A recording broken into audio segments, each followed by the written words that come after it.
Jej malo in bo shujšal, jej veliko in se bo zredil. Po tej logiki bi se mogla jaz odločiti za ta 2 kosa kruha z arašidovim maslom. In to je dejanski razlog, da toliko ljudi ne more izgubiti teže oziroma maščobe.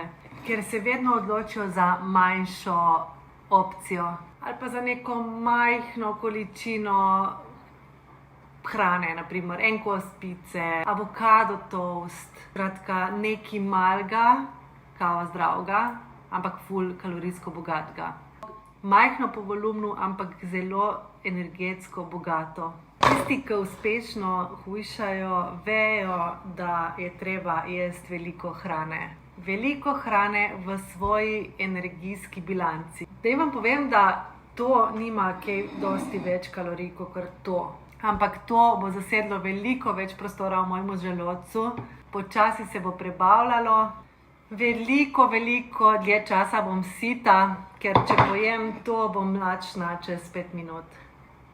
Torej, dejte si na krožnik veliko volumna in veliko beljakovin za sitost in za to, da ne boste po temu spet takoj lačni in pojedli spet nekaj tazga. S to hrano ni nič narobe, še vedno je lahko del vašega prehranjevanja.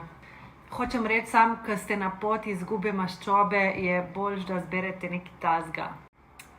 Bom spodaj napisala še seznam živil, ki so bogate volumensko, pa imajo manj kalorij. Ne pozabi, da veliko hrane je tisto, kar iščeš, tista skrivnost, ki jo iščeš na poti do izgube maščobe.